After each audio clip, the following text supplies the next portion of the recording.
August in the rolling hills of Athens County, Ohio, often carries the dry heat of late summer giving way to early autumn. The sky is higher and clearer, and the winds begin to carry a faint chill from the north.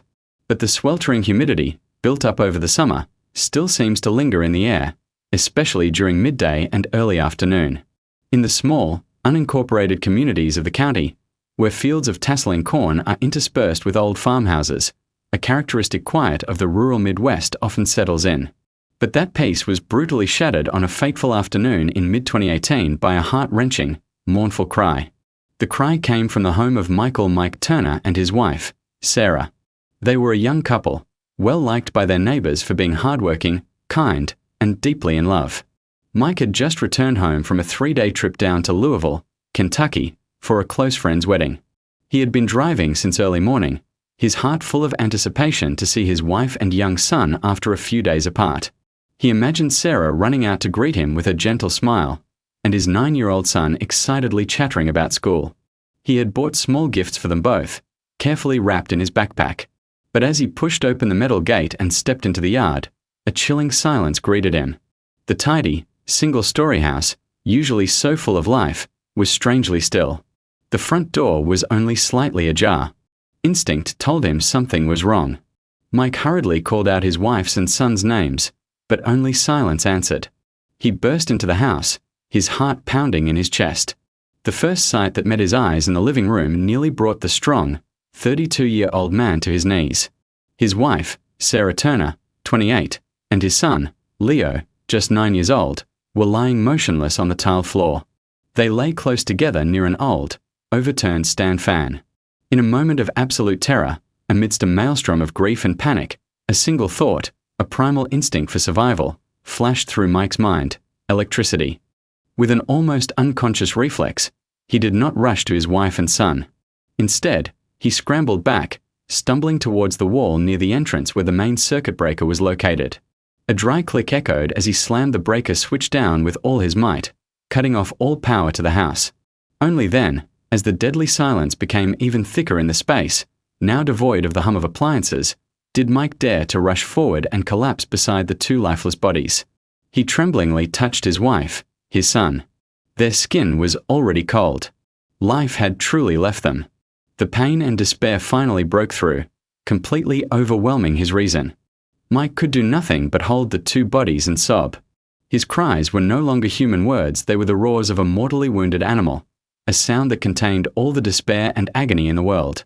The neighbors, still in their afternoon rest, were jolted awake by the horrific cries.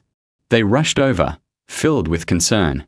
When they saw the tragic scene inside the house, everyone was stunned and horrified. A few of the women could not hold back their tears. The men tried to remain calm, pulling Mike away from the bodies and immediately calling 911 to report it to the Athens County Sheriff's Office. In less than 15 minutes, the first deputies arrived to secure the scene. Soon after, the distinct wail of a detective's vehicle echoed as it turned into the small lane. Initially, upon approaching the scene and based on observations, nearly everyone, including the first responding officers, came to the same conclusion. This was likely a tragic accident due to an electrical fault. The old, toppled fan on the floor, the mother and son lying beside it, all the details pointed to a heartbreaking scenario. Perhaps the fan had a short, and Sarah had accidentally touched it and was electrocuted. The son, seeing his mother in distress, had instinctively rushed to save her, only to be claimed by the same cruel current. Similar accidents were not uncommon in rural areas where people still used old, unsafe electrical appliances. An air of grief enveloped the small neighborhood. Everyone mourned for the young mother and her innocent child, and no one could contain their sorrow for Mike's immense loss. However, the protocol of a criminal investigation allows for no assumptions or hasty conclusions. Detective Sergeant Frank Miller, a veteran of over 15 years with the Sheriff's Office, commanded the team to conduct the crime scene examination with extreme meticulousness and caution. He ordered everyone not essential to the investigation out of the area. A yellow crime scene tape was stretched, cordoning off the entire house. Forensic technicians in white coveralls began their work. They photographed the entire scene from multiple angles, measured the positions of the victims, the fan, and surrounding objects. Everything was done silently, professionally, in stark contrast to the chaotic and mournful atmosphere outside. While his colleagues were collecting other traces, Officer Evans, a young forensic technician known for his sharp eye and careful nature, focused his attention on the most critical piece of evidence, the electric fan. He gently put on gloves and stood the fan up to inspect it. It was an old Lasco stand fan, its protective cage rusted in several places. He traced the fan's black power cord. And then, a tiny detail, but one that would prove decisive, did not escape his professional eye. On the power cord, about 8 inches from the plug, there was an anomaly. It was not a frayed spot from long-term use, nor was it a break from being stretched too far. Officer Evans squinted, looking closer. It was a cut. A very clean, sharp cut, almost perpendicular to the cord, exposing the 2 small copper wires inside. He carefully used a pair of specialized tweezers to gently separate the plastic insulation at the cut. The cut became even clearer. It was smooth and flat, with no signs of tearing or jaggedness. This was undoubtedly the mark of a sharp object, like a knife, box cutter, or razor blade. It looked nothing like a rodent bite, which would have left uneven, ragged teeth marks. Officer Evans immediately reported this crucial finding to Sergeant Miller. The seasoned detective walked over, bent down, and carefully examined the cut under the light of a tactical flashlight. His face hardened, his initial expression of sympathy replaced by one of grim contemplation. In his mind, a series of hypotheses began to form, and the theory of a regrettable accident was quickly discarded. A clean cut like this on a power cord could not have happened naturally. It could only have been made by a human hand. And if there was human intervention, the nature of the incident changed entirely. From a tragic accident, it had become a homicide. Someone had intentionally created a deadly trap and then staged the scene to look like an accidental electrocution. The investigation immediately shifted to a murder inquiry. Sergeant Miller ordered the forensics team to sweep the entire scene again, many times more thoroughly, searching for any trace of a stranger from fingerprints and shoe prints to stray hairs or fibers. Simultaneously, another team of detectives was tasked with starting to take statements from persons of interest, beginning with Mike Turner, the husband, the first person to discover the scene. When a homicide occurs within a family, investigative experience dictates that the primary suspect is always the closest relative. The initial, logical suspicion fell on the husband, Mike Turner. Although he was displaying extreme grief, the investigators could not rule out the possibility that it was all an act. A cold-blooded theory was floated by the task force. Could Mike himself have created this electrical trap to murder his wife? Marital conflict is one of the most common motives for homicide. Perhaps he had cut the wire, plugged it in, and arranged the scene before leaving for his trip south. The wedding would then serve as a perfect alibi. However, this theory had a fatal flaw: the presence of the son. If the target was only the wife, why was the child also dead? Perhaps the boy's death was an unintended accident, a tragedy outside the killer's plan. The child might have touched his mother while she was being electrocuted and become an innocent victim. This theory, while plausible in some respects, was quickly met with strong refutation from those around them.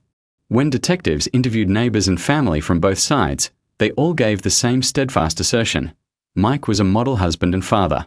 He was known throughout the community as a gentle man, dedicated to his work and utterly devoted to his wife and son. Their life might not have been wealthy, but it was always filled with laughter and happiness. No one had ever heard them raise their voices to each other. The idea that Mike was having an affair or had any conflict serious enough to lead to murdering his wife was unthinkable to them. Furthermore, Mike's alibi was solid. He had receipts, and dozens of friends could attest to his presence at the wedding in Kentucky for the entire 3 days. It was impossible for him to have been there and committed a murder at home simultaneously. These testimonies, along with the clear alibi, gradually led to the husband being ruled out as a suspect. The task force concluded that suspecting Mike was a necessary step in the investigation, but the probability of him being the killer was extremely low. The case veered into a more complex direction. If not the husband, then who had acted so cruelly and cunningly? What motive could someone have for murdering both Sarah and her son? The case seemed to be shrouded in a mysterious fog. The investigators knew that to lift this veil, they needed to wait for the most crucial results, those from the autopsies. The silent clues on the victims' bodies would be the key to telling the true, horrific story of what happened inside their house. All eyes now turned to the medical examiner's office. while the scene outside the house was still buzzing with speculation and the grieving cries of relatives. In another place, the near absolute silence of the county morgue, a quiet but decisive task was underway. The two victims' bodies, after a preliminary examination at the scene, had been transported here. The air in the autopsy room was cold and sterile, filled only with the faint clinking of metal and the low, steady voices of the examiners. Detective Sergeant Miller and a few key investigators from the task force were present, standing quietly in a corner, awaiting the initial findings. They understood that the truth about the deaths of Sarah and Leo Turner could only be found through the cold scalpel and the sharp, scientific eye of the forensic pathologist. The lead medical examiner for this case was Dr. Elias Vance, a forensic expert with over 20 years of experience. He was a man with salt and pepper hair and eyes that always held a deep, thoughtful look. He had witnessed countless human tragedies through his work. To him, every body was a story, a silent case that needed to be heard and deciphered. The examination began with the body of Leo Turner. Seeing the small, innocent form of the child on the cold metal table, even the most hardened men like Sergeant Miller could not help but feel a pang of sorrow. Dr. Vance and his assistants proceeded with their work carefully and respectfully. They examined the boy's entire body. Externally, there were no signs of physical trauma, no bruises, abrasions, or wounds from sharp objects. The only marks found were a few small, dark electrical burns on the fingertips of his right hand, where the current likely entered his body, and a similar burn on the sole of his left foot, possibly where the current exited. The internal examination reinforced this conclusion. The internal organs showed signs of sudden convulsion due to electrical shock. There were no signs of poisoning or any other underlying medical condition that could have caused death. The conclusion was reached quickly and definitively. Leo Turner died of electrocution. The boy's death was exactly as the task force had predicted in their worst-case scenario. An innocent victim, a tragedy outside the killer's plan. After completing the examination of the child, everyone's focus shifted to the body of the mother, Sarah Turner. This was the crux of the case. Dr. Vance began the external examination with extreme care. Similar to her son, Sarah's body had clear electrical burns, indicating that electrocution was the direct cause of death. Everything seemed to be following the script of a staged accident. However, with his experience, Dr. Vance overlooked no detail, no matter how small. He used a high-powered magnifying glass to scan every square inch of the victim's body, especially sensitive areas like the neck, face, and hands.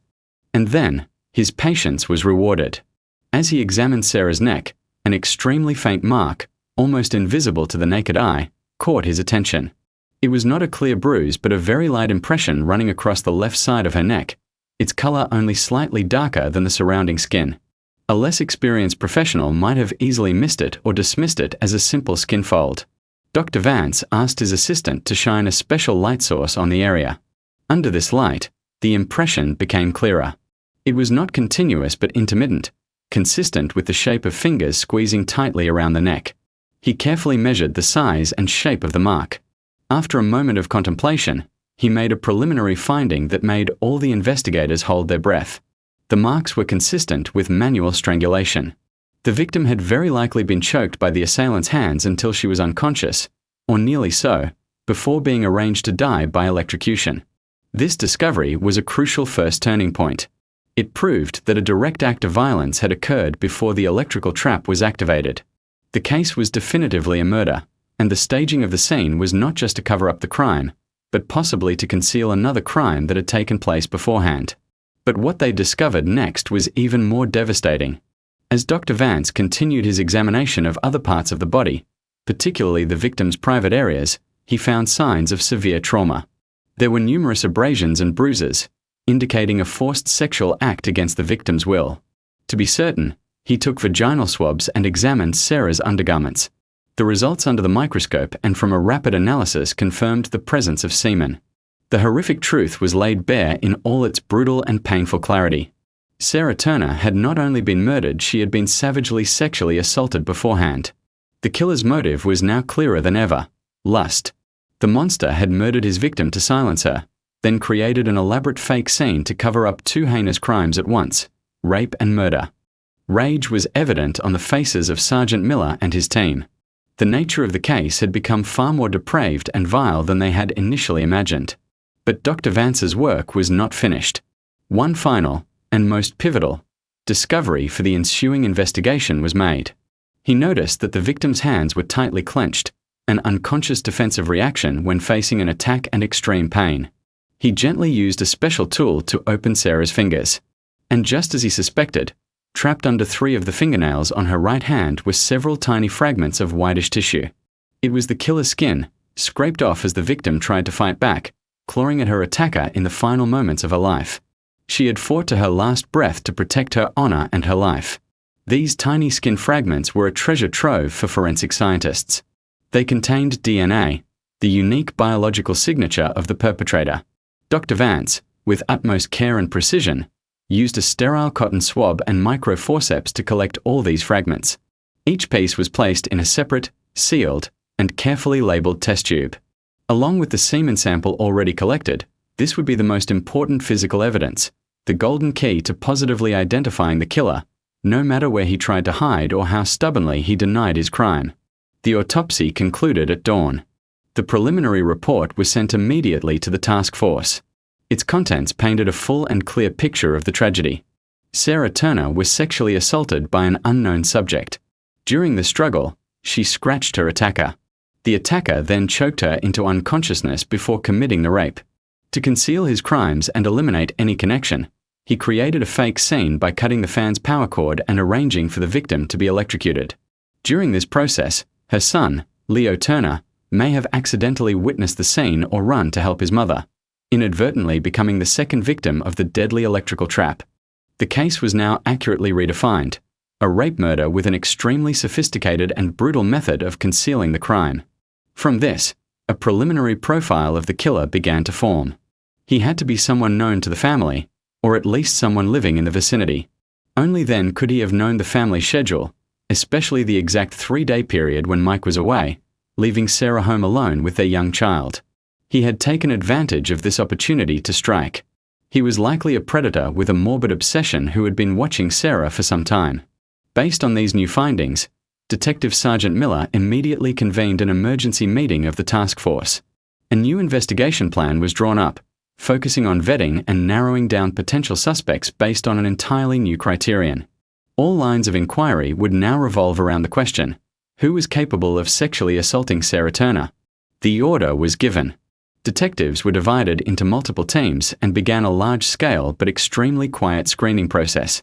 The target pool included all men of young adult and middle age living in the community and neighboring areas, especially those who were relatives, neighbors, or acquaintances of the victim's family. Law enforcement also began reviewing records of known offenders in the area, paying close attention to those with prior convictions for sexual assault, theft, robbery, or individuals known for their dissolute lifestyles and moral decay. The race against time had begun. The task force knew the monster could still be lurking somewhere nearby, and they had to find him quickly before he could flee or commit another crime. The preliminary report from the medical examiner's office reached the task force just as the sun was rising. Each line in the report felt like a cold hammer blow to the mind of every officer. The truth, now exposed, was more raw and brutal than any scenario they had imagined. It was not just a murder to cover up another crime, it was a savage sexual assault, a bestial act that had claimed the life of a young mother and indirectly caused the tragic death of a child. The atmosphere in the briefing room at the Athens County Sheriff's Office became thick and heavy. Sympathy for the victims quickly turned into white-hot rage. On the face of each investigator, the exhaustion from a sleepless night was replaced by a steely determination. They had to find this demon in human form and make him pay for his unforgivable crime. Detective Sergeant Miller stood before a whiteboard, now covered with crime scene photos. He took a marker and drew a heavy line through the words "accidental electrocution." Beside it, he wrote the new, stark, and sharp reality: rape, murder, stage scene. Sergeant Miller said, his voice low and hoarse from lack of sleep and too many cigarettes, that the nature of the case had completely changed. And with it, their investigation had to take a different, more focused, and sharper turn. He stated that the killer's motive was now clear: lust. The killer had targeted Sarah and knew her husband was away. He was an acquaintance, or at least lived nearby, close enough to know the family's routine. Their mission now was to screen every potential suspect within the circle. A comprehensive screening plan was laid out and immediately put into action. The work was divided into 2 main prongs: running in parallel to save time. The first prong, led by a deputy sergeant, was tasked with reviewing all criminal records in the community where the crime occurred and adjacent areas. The top priority was individuals with prior convictions for sexual offences, rape, sexual assault, molestation. Next were those with records for theft, robbery, or assault, individuals with a history of violence. Every name on the list was discreetly investigated by detectives, verifying their background, relationships, and especially their whereabouts during the time of the murders. Within a single morning, a preliminary list of 5 high-priority subjects was on Sergeant Miller's desk. The first was a man named Brian Cole, 35, who had been released from prison about 6 months ago after serving 4 years for aggravated assault. Cole lived alone and was known in the village as a violent drunk who often got into fights. Detectives were ordered to surveil and verify Cole's alibi immediately. However, he was quickly ruled out. At the time of the murder, Cole was working on a construction site in a neighbouring county, over 15 miles from the crime scene.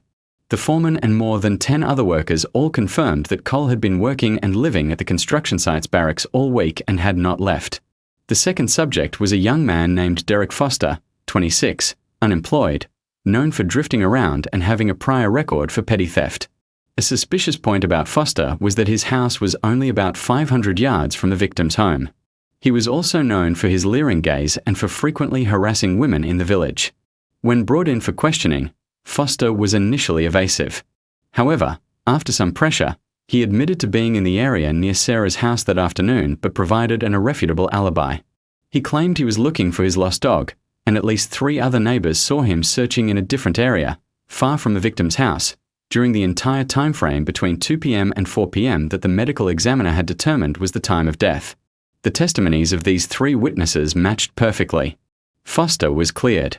The remaining 3 subjects on the list were also investigated and all had solid alibis. One was working out of state, another had a broken leg and was bedridden at home, and the last, despite a shady past, was in custody at the local jail for public disorderly conduct on that very day. The first prong of the investigation, despite being conducted urgently and thoroughly, yielded no results.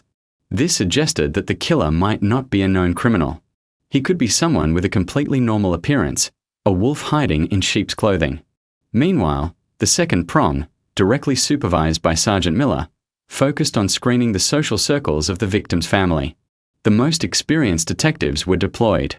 They wore plain clothes, blending in as ordinary citizens, slipping into local diners and general stores, listening to every conversation, every rumor. They took statements from all the neighbors around Mike's house, from Sarah's close friends, and from relatives on both sides. This work required patience and subtlety, as the most valuable information is often hidden in seemingly trivial gossip. Dozens of interviews were conducted, but the results were still murky. Everyone confirmed that Mike and Sarah's family lived harmoniously, without conflict or friction with anyone. Sarah was described as a beautiful, kind, and virtuous woman who adored her husband and son. She did not have complex relationships or a wide social circle. Her life revolved almost entirely around her family, her farm work, and raising her child. There was no information suggesting she had any romantic entanglements or was being pursued or harassed by anyone. The investigation seemed to be heading into a dead end. The killer was like a ghost, leaving no trace in the victim's social relationships. Frustration began to weigh heavily on the task force. Time was slipping away, and with every passing hour, the chance of the killer destroying evidence and fleeing grew higher. Sergeant Miller felt a sense of urgency. He decided they had to re-examine everything, even more carefully.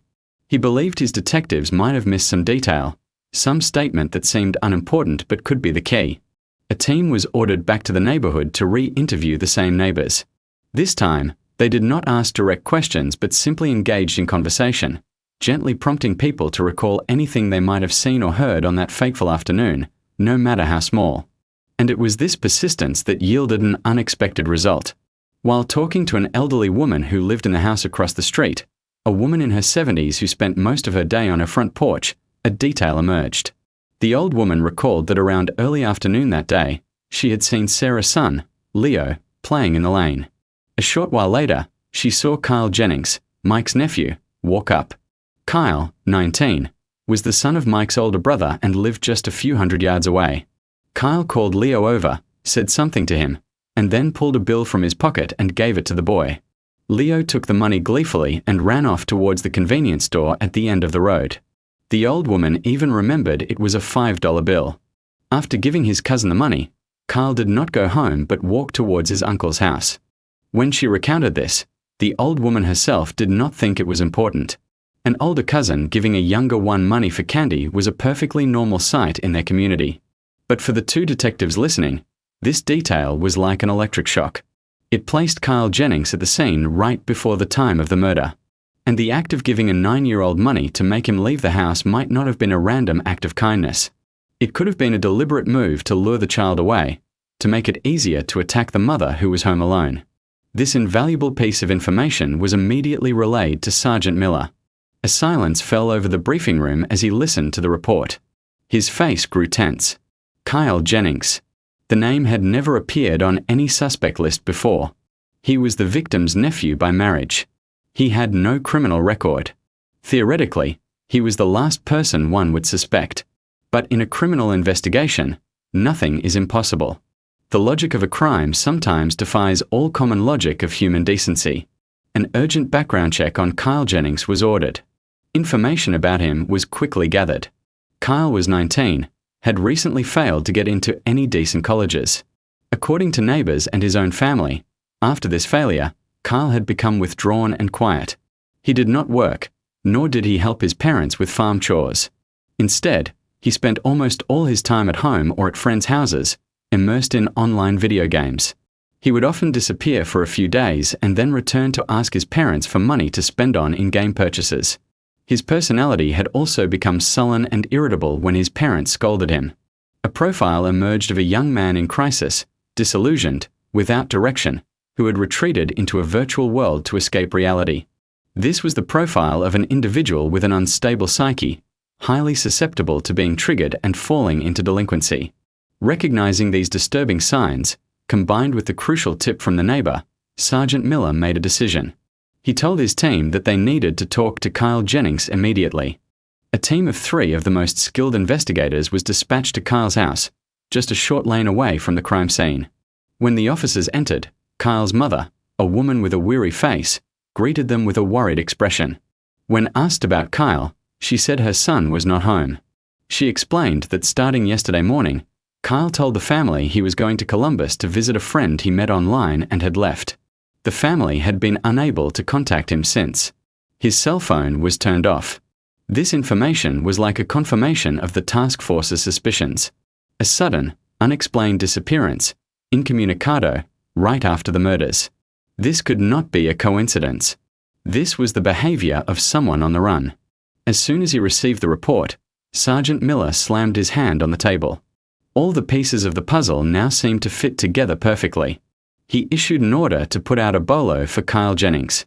He identified him as their #1 suspect and ordered them to find him, by any means necessary, as soon as possible.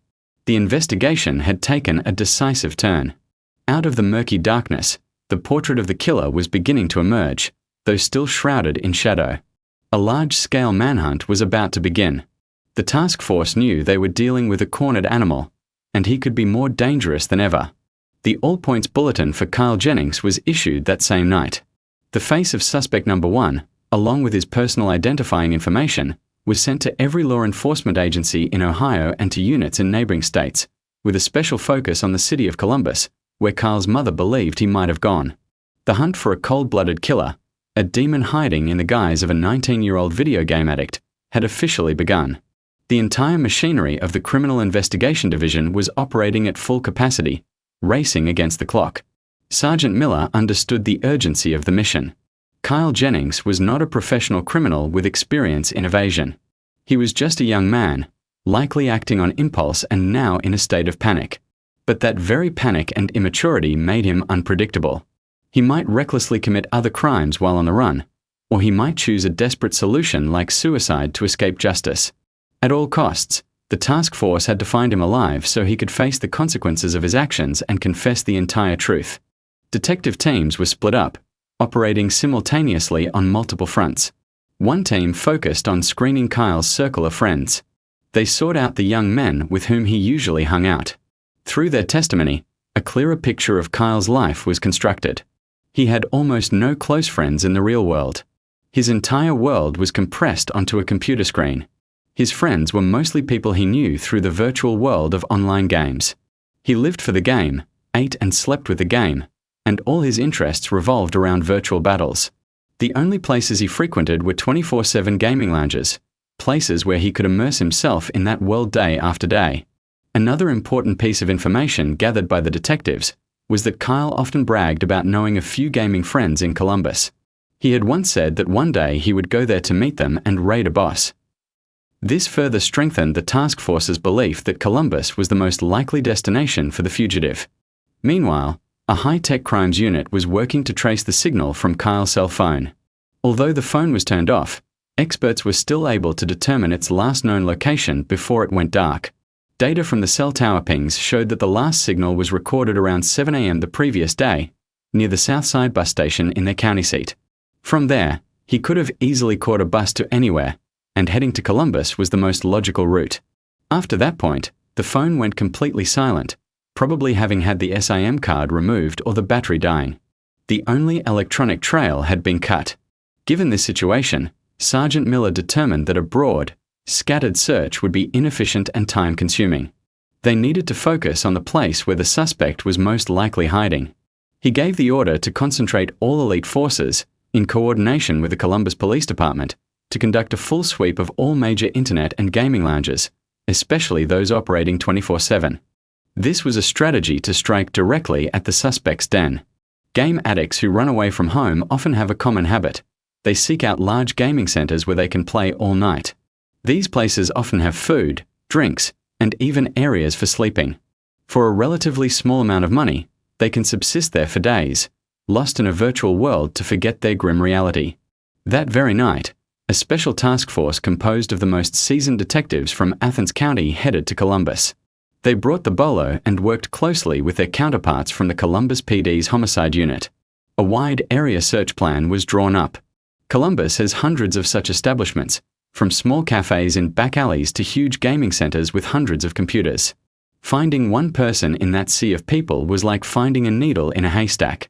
The detectives were divided into small, plain-clothed teams and spread out across the central districts, especially areas with a high concentration of universities and major gaming hubs. They did not conduct overt administrative checks to avoid tipping off their target.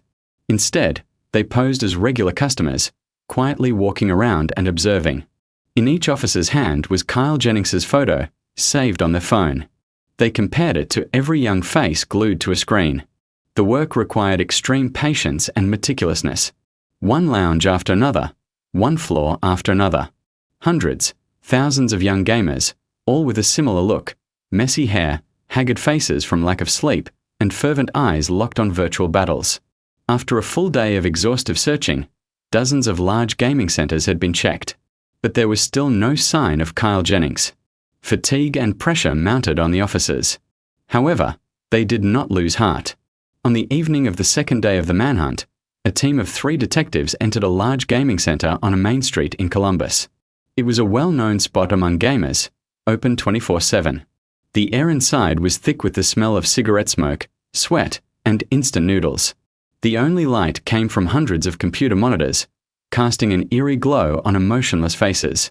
The sounds of keyboards clacking, mice clicking, and shouts and curses merged into a characteristic cacophony. The detectives split up, silently walking along the rows of computers. After checking almost the entire first floor with no results, they moved up to the second floor, an area for team players and all-night gamers. As one detective reached the last row of computers in a secluded corner, he suddenly stopped. His eyes focused on a tall, thin young man hunched over in a gaming chair. The young man wore a faded black t-shirt, his long hair was matted, his face gaunt, and his eyes were ringed with dark circles from many sleepless nights. He was wearing headphones, muttering curses, his hands flying across the keyboard and mouse at a frantic pace. He looked no different from dozens of other gamers there. But one detail caught the detective's attention. On the right side of his neck were several long scratches that were beginning to scab over. The detective subtly raised his hand to his ear, keying the small radio hidden in his collar, signaling his 2 partners. He pulled out his phone, pretending to take a call, while simultaneously re-examining the photo of Kyle Jennings. Although the young man in front of him was more disheveled and dirty than in the photo, the features of his face, the bridge of his nose, his lips, his forehead were a perfect match. There was no longer any doubt. It was him. The other two detectives quickly and quietly approached from either side, forming a pincer. They waited for the right moment. Just then, Kyle's character in the game was killed. He angrily slammed his hand on the desk and took off his headphones. In that brief moment, when his focus on the virtual world was broken, the first detective stepped forward and placed a hand on his shoulder. The detective asked in a low, firm voice if he was Kyle Jennings. Kyle jumped, whipping his head around. When he saw three strange men with sharp, cold eyes surrounding him, his face changed color. Pure panic flared in his eyes. He reflexively tried to bolt, but it was too late. Two strong arms clamped down on his, immobilizing him. They identified themselves as police and told him he was under arrest, instructing him to remain silent and come with them. The entire arrest took only a few seconds, so swift and professional that almost no one else in the gaming lounge noticed. Kyle had no chance to resist. He was escorted out of the lounge, his face pale, his whole body trembling. As the cold steel of the handcuffs clicked around his wrists, he knew his escape was over. The days spent immersed in a virtual world could not help him escape the crime he had committed in the real one. That same night, Kyle Jennings was transported from Columbus back to the Athens County Sheriff's Office. Throughout the 2-hour drive, he did not say a word, just stared at the floor, occasionally shivering. In the interrogation room, facing the detectives, Kyle initially tried to be defiant. He admitted to running away from home but flatly denied any involvement in the deaths of his aunt and cousin. When asked about the scratches on his neck, he calmly replied that he had walked into a dense bush a few days ago and got scratched by a branch. He portrayed himself as an innocent nephew, grieving his family's tragedy, who was now being wrongly suspected by the police. However, the investigators were in no hurry. They knew they held trump cards the suspect could not possibly anticipate. Sergeant Miller looked directly into Kyle's eyes, his voice calm but heavy. He explained that they did not need him to admit it right then. They just needed to take a DNA sample from him for analysis. He stated that the results would tell them whether the scratches on his neck were from a tree branch or from the fingernails of someone fighting for their life. It would also, he added, tell them if his DNA matched the semen and skin cells they found at the crime scene. Hearing the words DNA, semen, and skin cells, the color drained from Kyle Jennings's face, turning it as white as a sheet. His feigned composure shattered in an instant. He began to gasp for breath, sweat pouring down his forehead. He knew that science would not lie. He knew that the wall of deceit he was trying to build was about to be leveled. All his defiance vanished, replaced by utter despair and terror. He looked up at the detectives, then slowly lowered his head to the table, his shoulders shaking. A battle of wits was about to begin in the interrogation room, but it seemed the victor had already been decided. The four cold, grey walls of the interrogation room seemed no colder than the atmosphere enveloping Kyle Jennings. Sergeant Miller's calm words had the impact of a slow detonating charge, utterly demolishing the final defensive fortress he had tried to erect. DNA, semen, skin cells. To a poorly educated young man accustomed only to a virtual world, these scientific terms sounded like a judgment from an invisible, irrefutable power. He had heard about these things on TV. In crime shows, he knew they were irrefutable proof. He knew that his crime, though concealed with calculation and the cruel fire of an electric current, had still left silent traces, biological signatures he could never erase. The silence in the room stretched on, becoming suffocating, broken only by Kyle's increasingly heavy breathing and the steady ticking of the clock on the wall. With each passing second, the weight of his guilt seemed to multiply. His face was now a chaotic mixture of terror, despair, and a frighteningly resigned acceptance. He was no longer trying to act. All his energy seemed to have been drained. He slumped over the cold metal table, his cuffed hands clenched together, trembling uncontrollably. He tried to say something, but his dry throat could only produce disjointed, meaningless sounds. Sergeant Miller did not press him. He just watched in silence, letting the weight of the truth do its work. He knew the subject had completely broken. The rest was just a matter of time. A younger detective gently placed a cup of warm water in front of Kyle. He looked up with vacant eyes, then tremblingly raised his cuffed hands to take the cup, drinking it down in one long gulp like a drowning man clutching a piece of driftwood. After drinking the water, he seemed to regain a sliver of composure, or rather, the composure of someone who knows there is no escape. He lifted his head and looked directly at the detectives, his eyes red and welling with tears. He said in a hoarse, barely audible whisper that he did it, but it was clear enough for everyone in the room to hear. The first words of confession had been spoken. It was like a small crack in a solid dam, and soon, the entire dam of lies burst apart. Kyle Jennings began to confess to his entire crime, a horrifying story of a young man's downward spiral from disappointment and failure into a monstrous demon. He spoke of his life, a life he described as meaningless and full of frustration. His greatest obsession began with his failure to get into college. As the eldest son in a simple farming family, he carried all of his parents' hopes on his shoulders. They had toiled and saved every penny to give him an education, hoping he could escape the farm for a brighter future in the city. But that pressure became an unbearable burden. He was not a good student, his knowledge was full of gaps, and the test results were an inevitable failure. The day he got his results was the day his world collapsed.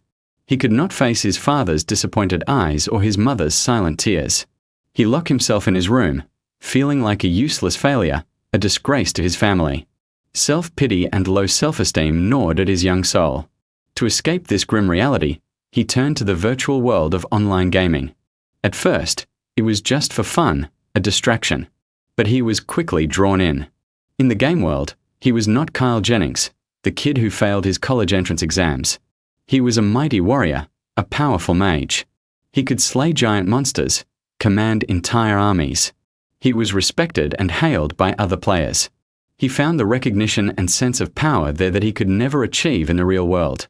Gaming lounges became his second home. He could sit there for 16-18 hours a day, forgetting to eat or sleep. His life was reduced to battles on a screen, cacophonous sounds, and flashing lights.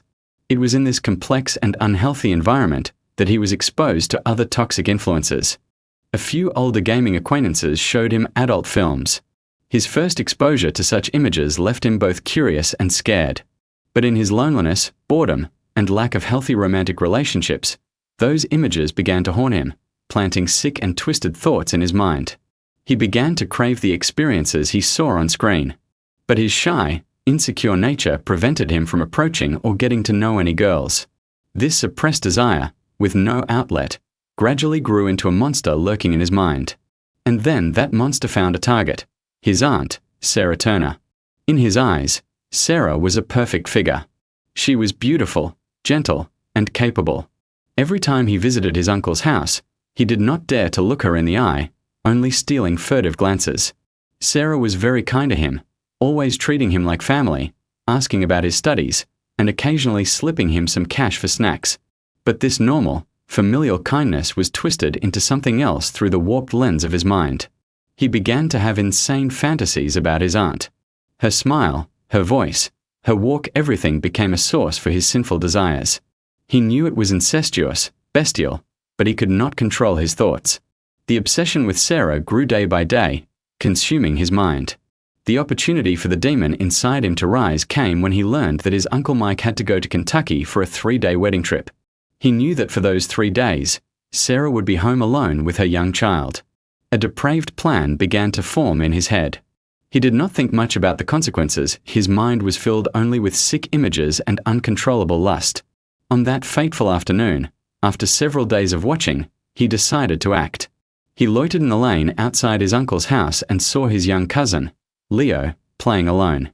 An idea flashed in his mind.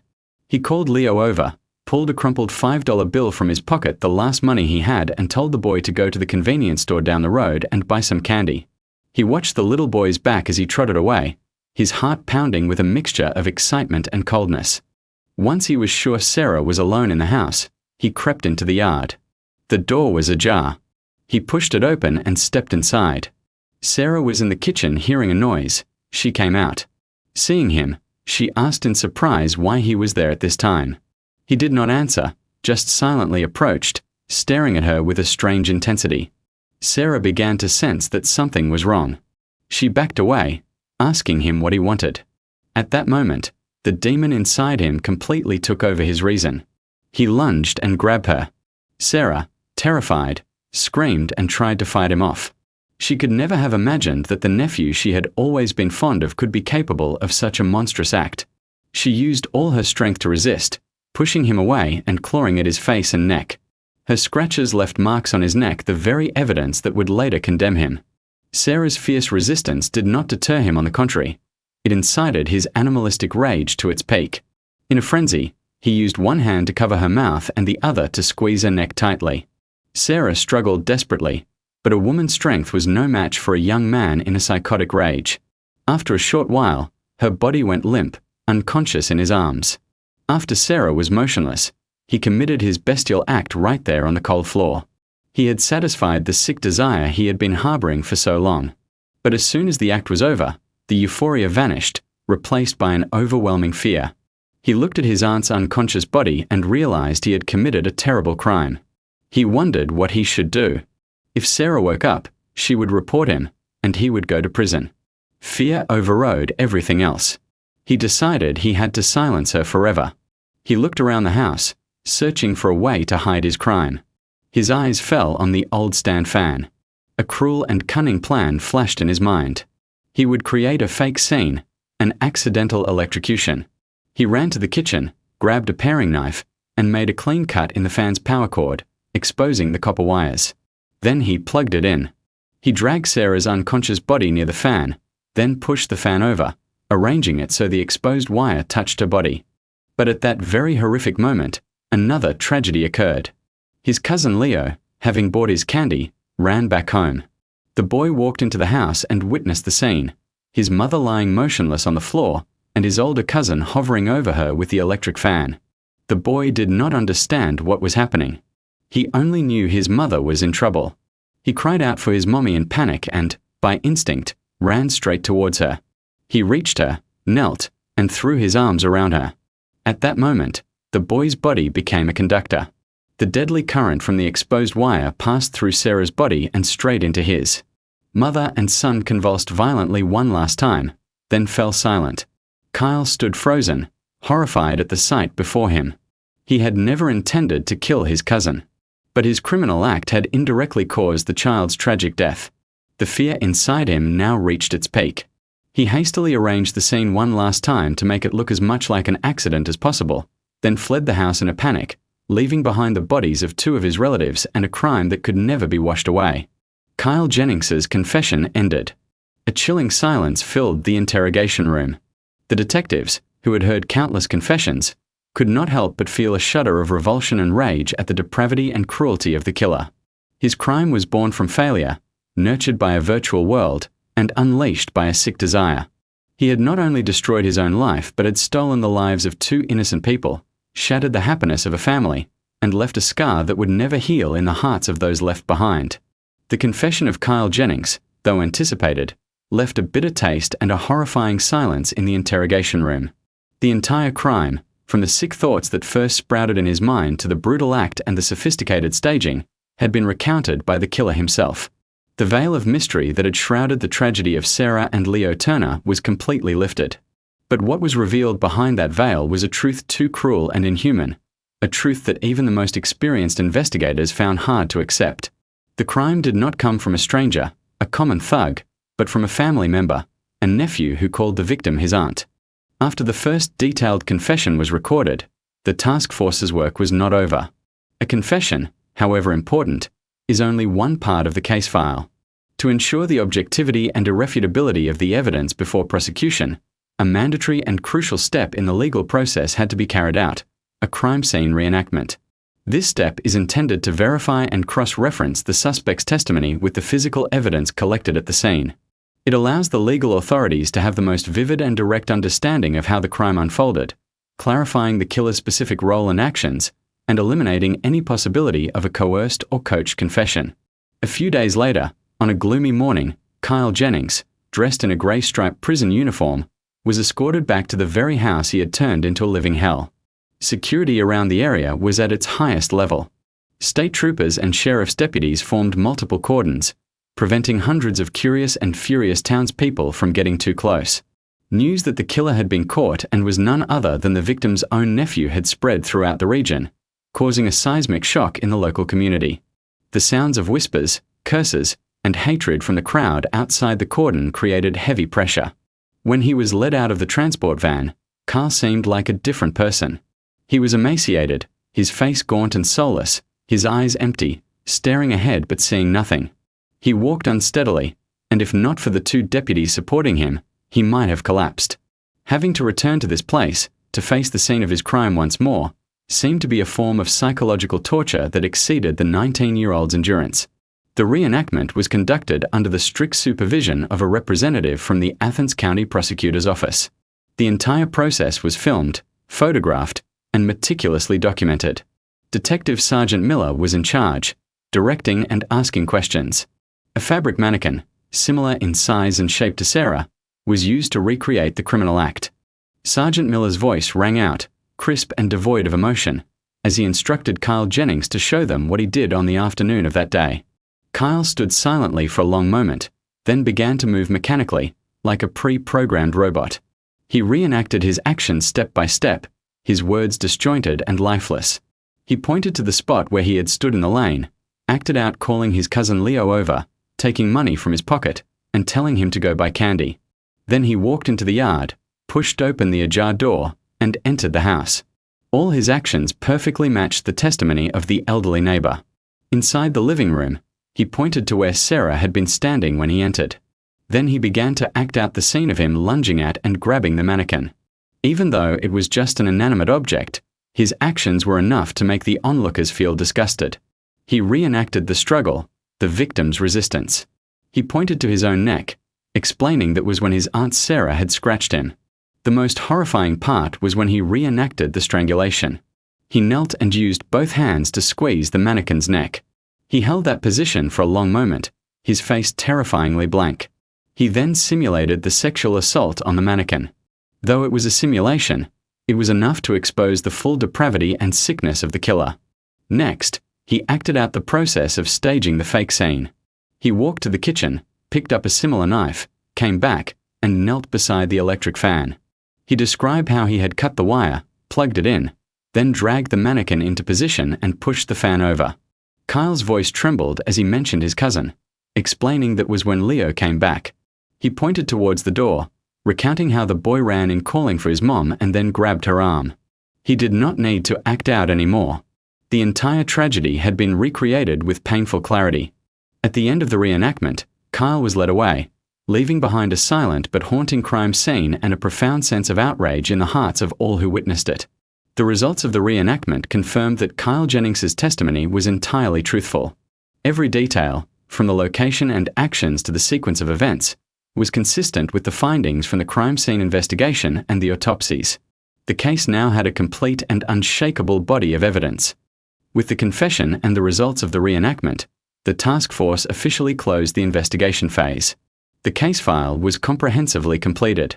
It included the initial witness statements, the crime scene and autopsy reports, the forensic analysis of the cause of death, the biological evidence, and most importantly, the DNA analysis confirming that the semen and skin cells recovered at the scene belonged to Kyle Jennings.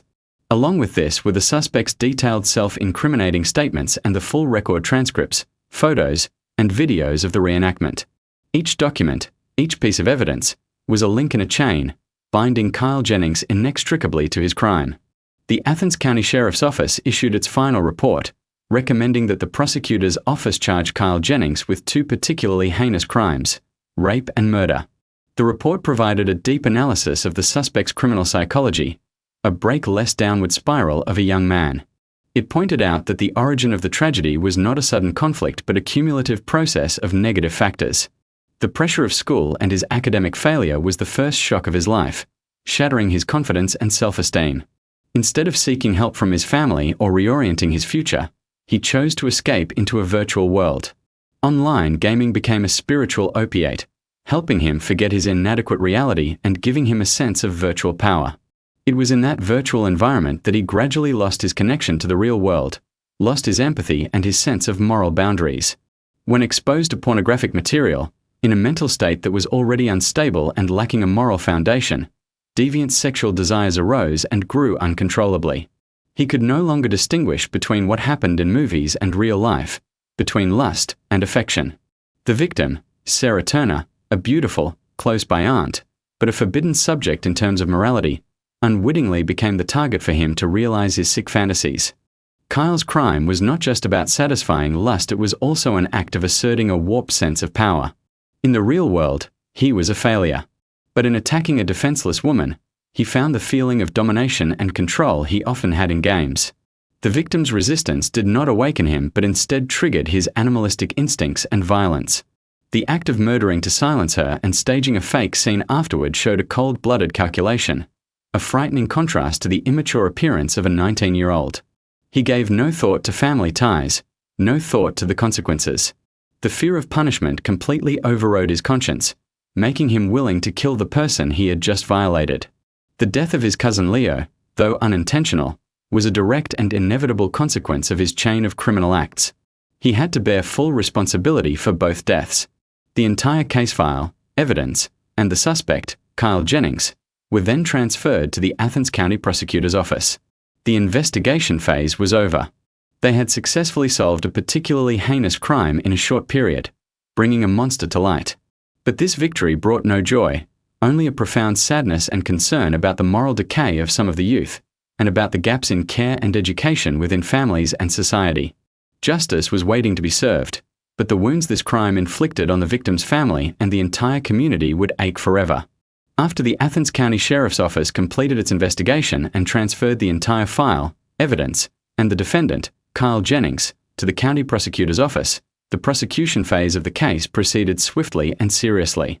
With an irrefutable system of scientific evidence, a detailed confession, and a perfectly corresponding crime scene reenactment, the prosecutor's office had more than enough grounds to issue an indictment. Kyle Jennings was charged and brought before the Athens County Court of Common Pleas to be tried for 2 exceptionally serious felonies: murder, under Section 2903.02 of the Ohio Revised Code, and rape, under Section 2907.02. The indictment listed a series of aggravating circumstances, such as committing murder during the commission of another felony rape, murdering 2 people, murdering a person under 13, and committing the crime with particular cruelty and depravity. On a late autumn day in late 2018, the public trial of Kyle Jennings took place.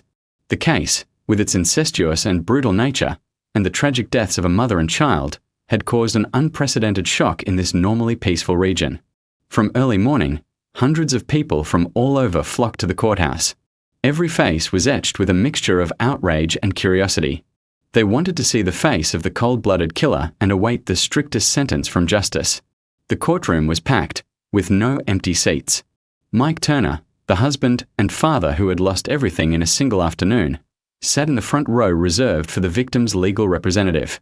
He looked gaunt and withered, his eyes sunken and lifeless, staring fixedly at the defendant's dock where his sinful nephew was about to face judgment. When the courtroom doors opened, 2 bailiffs escorted Kyle Jennings in. All eyes turned to him. Kyle looked even more pathetic than the day he was arrested. He was as thin as a skeleton, his prison uniform hanging loosely on his frame. He did not dare lift his head, his legs shuffling, as if he had no strength left. He was placed in the dock, where he stood with his head bowed, his cuffed hands clasped together, trembling uncontrollably. He did not dare to look at his uncle, did not dare to face the hundreds of eyes that felt like daggers piercing him. The trial began. After the preliminary procedures, the prosecutor stood to read the indictment. His sharp, clear voice echoed through the courtroom, recreating the defendant's entire horrific criminal process. From the twisted, sick thoughts born of game addiction and pornographic influences, to the plan to lure his young cousin out of the house, the act of attacking, strangling, and raping his own aunt, and finally, the cruel staging of the fake scene that led to the deaths of both mother and child. Every word of the indictment was like a hammer blow, not just to the defendant, but to the pain of those left behind. The courtroom was deathly silent, broken only by the sound of muffled sobs from the victim's family. During the questioning phase, standing before the judge, Kyle Jennings was no longer defiant as he was when first arrested. He admitted to all his criminal acts as charged in the indictment. His voice was a disjointed mumble as he mechanically answered the court's questions. He recounted his entire crime, not missing a single detail from what he had confessed to the investigators. When asked about his motive, he just bowed his head and said that because he had failed to get into college, he was depressed, addicted to video games, and was led astray by bad friends who showed him bad movies, which made his mind not right, and he could not control his actions. He said he did not mean to kill his cousin and that he was very sorry. However, the words of apology coming from his mouth at this moment sounded hollow and meaningless. They could not soothe the pain he had caused, nor could they quell the outrage of those present. The court-appointed defense attorney could only offer mitigating factors such as the defendant's previously clean record, his full confession, his expression of remorse, and a plea for the court to consider giving the defendant a chance at life. But those arguments were weak and out of place in the face of such a heinous crime, in the face of 2 lives brutally taken. The trial became tense during closing arguments when the prosecutor presented his sharp points of condemnation.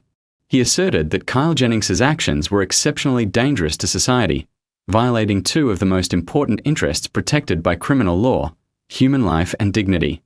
The act not only showed extreme contempt for the law but also trampled on all basic moral values and human decency.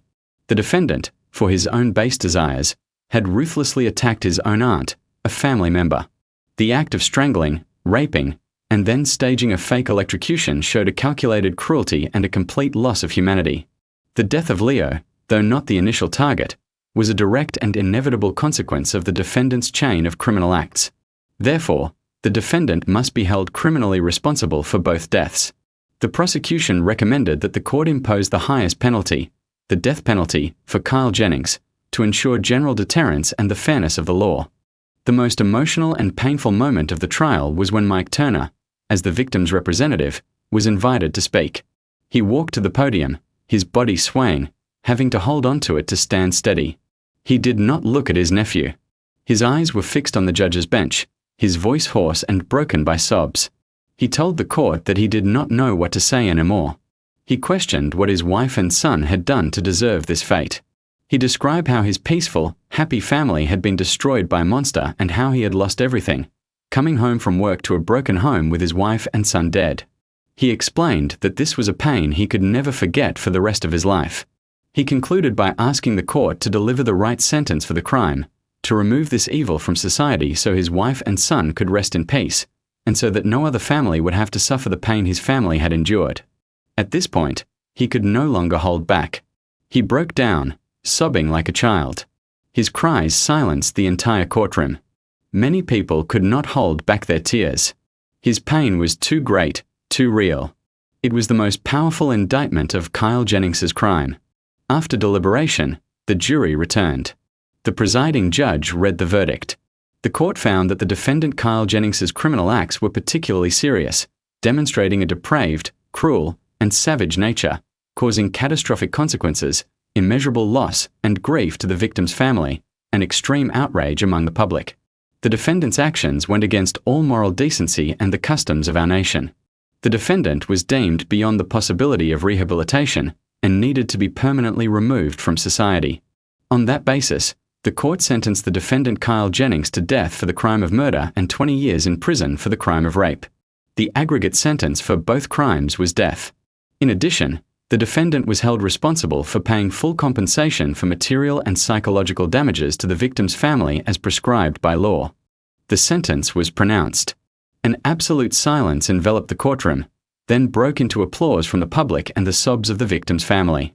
Justice had finally been served. Hearing the verdict, Kyle Jennings's legs gave out, and he collapsed to the floor. He had received the ultimate price for his crime. The bailiffs quickly lifted him up and escorted him from the courtroom, ending the sinful life of a cold-blooded killer. The case closed, but its echoes and the lessons it left behind remain. It is a profound warning about the tragedies that can arise from the psychological breakdown of youth when facing failure.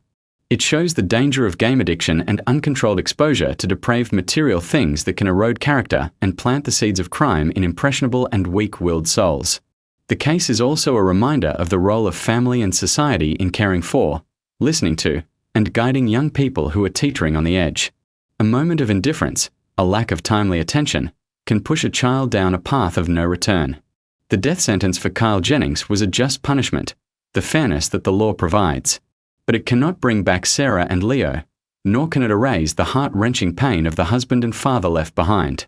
The small house in Athens County, once filled with laughter, will now forever be a silent monument to a family tragedy, a painful testament to how frighteningly thin the line between man and monster can be.